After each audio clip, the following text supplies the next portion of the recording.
گھر میں جو بیوی برتن دھوتی ہے وہ ہمارے ساتھ بیٹھ کے روٹی نہیں کھا سکتی، اس کو یہ اجازت نہیں ہوتی۔ ہمارا جو مزدور ہوتا ہے نا، ایک صاحب کہنے لگے یہ بچہ میرے پاس کام کرتا ہے، اس کے ابا جی بھی کرتے تھے، تو میں نے کہا اس کا مطلب یہ ہے کہ تم نے آگے نہیں بڑھنے دیا، تم نے کہا مزدور ہی رہنا ساری زندگی، یہی رہنا میرے پاس، آگے نہ بڑھنا۔ میرے مصطفیٰ کریم سید عالم صلی اللہ علیہ وسلم کے پاس جو لوگ کام کرتے تھے، محنت کرتے تھے، مشقت کرتے تھے، ہمارا ملازم ڈرتا ہے، کامتا ہے، وہ بات کرتا ہے تو صاحب جی کہتے کہتے زبان تھکتی ہے، 100 دفعہ موڈ کو دیکھتا ہے، گالیاں کھاتا ہے بیچارہ، اس کی عزت نفس کو اچھالا جاتا ہے، اس کو رسوا کیا جاتا ہے، اور وہ بیچارہ رات کو رضائی میں منہ دے کے روتا ہے کہ یار میرے نصیب صرف اس لیے کمزور ہیں کہ میں غریب کے گھر میں پیدا ہوا ہوں۔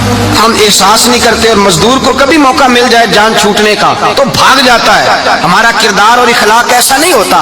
حضرت زید بن حارثہ رسول اللہ کے غلام تھے، نبی پاک کے گھر میں جھاڑو دیتے تھے، برتن مانجتے تھے، یہ بچپن میں اپنے قبیلے سے گم ہو گئے تھے، کسی نے اغوا کر کے لا کر کے بیچ دیا تھا، گم ہو گئے تھے، حضور کی بارگاہ عالی مرتبت میں لائے گئے۔ حضرت زید بن حارثہ سارا دن کام کاج کرتے، کوئی آدمی آیا ان کے علاقے کا مکہ مکرمہ، ان کو پہچان کر واپس گیا ان کے قبیلے میں اور جا کے بتلایا کہ تمہارا بیٹا تو محمد ابن عبداللہ صلی اللہ علیہ وسلم کے پاس، اس وقت حضور نے بھی اللہ نے نبوت نہیں فرمایا تھا، ان کے والد حارثہ چچا لینے آئے اور نبی پاک کے پاس آئے تو 2 تھیلیاں شرفیوں کی بھر کے لائے، کہنے لگے حضور یہ پیسے لے لیں، 2 تھیلیوں میں پیسے ڈالیں، دینار ہے درہم ہے، حضور لے لیں، ہمارا بیٹا دے دیں۔ نبی پاک صلی اللہ علیہ وسلم نے فرمایا تمہیں غلطی لگ گئی ہے، پیسے پیچھے ہٹاؤ، میں زید کو بلاتا ہوں، میں زید کو، ادھر دیکھیے گا، میں زید کو، میں اسے بلاتا ہوں، اگر وہ جانا چاہے تمہارے ساتھ تو مجھے اعتراض نہیں، لے جانا۔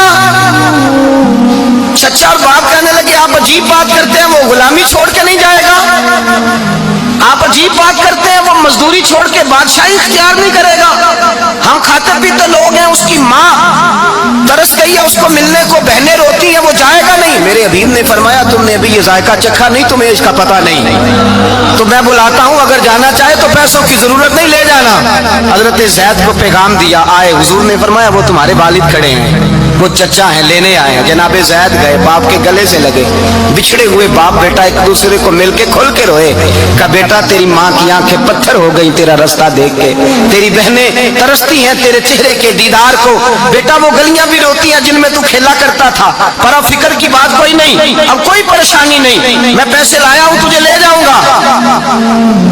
نبی پاک صلی اللہ علیہ وسلم نے دیکھا نا جب باپ بیٹے کی گفتگو ہو گئی، آنسو بہ گئے، بوجھ ہلکے ہو گئے، تو میرے کریم نے فرمایا زید اگر تم چچا کے ساتھ والد کے ساتھ جانا چاہو تو میری طرف سے اجازت ہے، تم جا سکتے ہو۔ یہ لفظ کہے تو جناب زید دوڑ کے حضور کے قدموں میں آ کے بیٹھ گئے، حضور کے قدموں میں بیٹھ گئے، اور گویا فاضل بریلوی علیہ رحمہ نقشہ بیان کرتے ہیں، کہنے لگے تیرے قدموں میں رہوں غیر کی ٹھوکر پہ نہ ڈال، میں جھڑکیاں کھاؤں کہاں چھوڑ کے صدقہ تیرا، اور تیرے قدموں میں جو ہے غیر کا منہ کیا دیکھے، کون نظروں پہ چڑھے دیکھ کے تلوا تیرا۔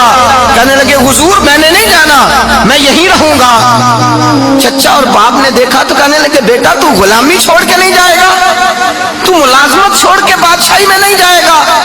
تو آپ کے والد کو آپ فرمانے لگے ابا جی ذرا 2 گھڑیاں یہاں رہ کے تو دیکھیں، یہاں 2 گھڑیاں رہ کے تو دیکھیں۔ فرمایا یہاں ملازموں کا وہ اعزاز ہے جو شہزادوں کا ہوا کرتا ہے، یہاں خادموں کی وہ عزت ہے، اور پتہ پھر ان کو مقام کیا ملا، یہ واحد شعبیہ جن کا نام اللہ نے قرآن پاک میں بیان فرمایا ہے، نام اللہ نے قرآن مجید میں بیان فرمایا۔ حضور کا اپنے غلاموں کے ساتھ جو تعلق تھا، اپنے ملازموں کے ساتھ جو رشتہ تھا، بڑا آدمی آتا ہے نا، بڑا آدمی تو لوگوں کی سانس سوکھ جاتے ہیں، اٹھ کے ملتے ہیں، بڑا کچھ کرتے ہیں، مزدور آتا ہے تو لوگ اوے کہہ کے پکارتے، ان کو خبر ہی نہیں کہ اس شخص کا اعزاز کتنا ہے۔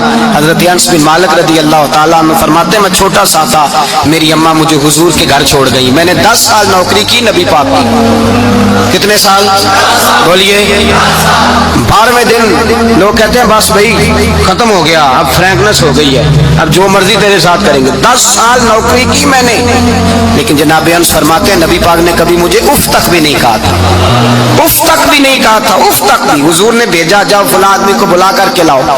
हजरत अंस बिन मालिक रदी अल्लाह ताला अन्हु फरमाते मैं बुलाने गया, बच्चा था छोटा सा, रस्ते में बच्चे खेल रहे थे तो मैं उनके साथ खेलने लगा, महव हो गया, मुझे पता ही ना चला वक्त का। हुजूर ने जब मुझे भेजा तो फरमाया जल्दी जाना और जल्दी आना। अब मुझे खबर ही नहीं, बड़ी देर हो गई। हुजूर वहां इंतजार कर करके खुद तशरीफ लाए। कहते जब नबी पाक आए तो मैं बच्चों के साथ खेल रहा था।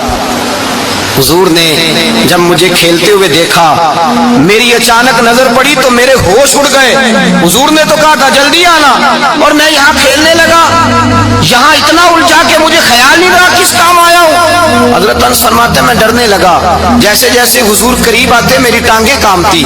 फरमाते हैं जब नबी पाक करीब आए तो कुर्बान जाऊं मासूमे आमिना के, फरमाते हुजूर ने मेरी गर्दन पे थपकी दी और हुजूर ने हंस के फरमाया ओ भाई लगता है तू खेल में गुम हुआ है तो तुझे याद ही नहीं रहा मैंने किस काम भेजा था, तुझे याद ही नहीं रहा। कहा या रसूलल्लाह सल्लल्लाहु अलैहि वसल्लम मैं भूल गया था, मैं अभी जाता हूँ। क्या अंदाज है, क्या शफकत है, क्या रंग है। हुजूर मैं अभी गया और अभी आया।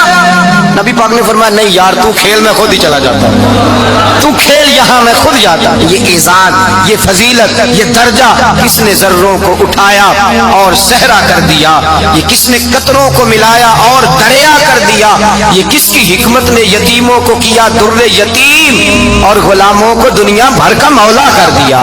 ये किसने इतना। मेरे भाई मजदूर को हुजूर ने एजाज दिया।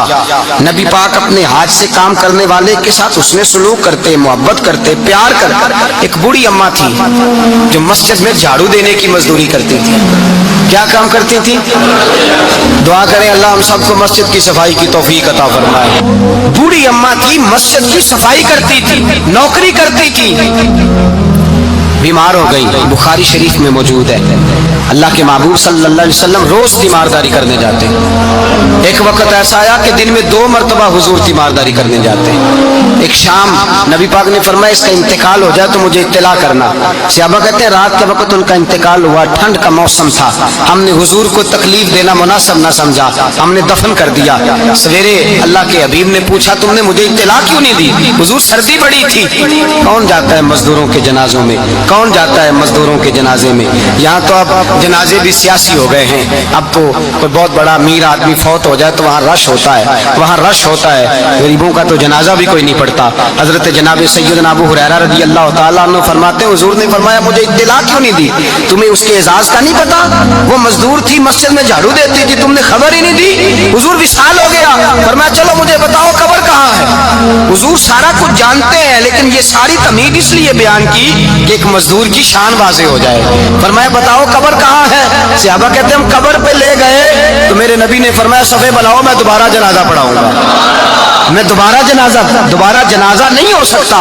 उस वक्त हो सकता है जब वारिस ने ना पढ़ाओ, फिर दूसरा जनाजा जायज है। वारिस ना पढ़े तो उससे पहले 20 जनाजे भी हो जाए तो जब वारिस पढ़ ले फिर दूसरा जनाजा नहीं हो सकता। हुजूर ने दूसरा जनाजा इसलिए पढ़ाया कि हुजूर अपनी सारी उम्मत के वारिस हैं, नबी पाक सारी उम्मत के वारिस हैं। फरमाया पर बनाओ सफे मैं जनाजा पढ़ाता हूँ। मजदूर को एजाज दिया, प्यार किया। हजरत अब्दुर रहमान इब्ने औफ रज़ी अल्लाह ताला अन्हु फरमाते हैं एक दिन मेरा दिल किया था कि मैं गरीब हो जाऊं। क्या हो जाऊं? आप अपने लिए दुआ ना करें लेकिन हजरत अब्दुर रहमान इब्ने औफ के अल्फाज तो दोहराएं। वो क्या कह रहे हैं कि मेरा दिल करता था मैं अल्लाह। एक दिन मेरा, बड़े अमीर आदमी थे ना सहाबा में सबसे ज्यादा अमीर, फरमाने लगे एक दिन मेरा दिल किया मैं गरीब हो जाऊं, गुर्बत पसंद कर लूं। असल में गरीब को अपनी शान का नहीं ना पता। इसे जिस दिन पता चल गया कि मैं गरीब की अजमत कितनी है, गरीब हर वक्त अपने आप को कोसता ही रहता है। और मैं अक्सर कहता हूं कि ये बड़े का कसूर नहीं कि उसने तुझे छोटा जाना है, ये तेरा कसूर है। तू एहसास कमतरी में क्यों मुब्तला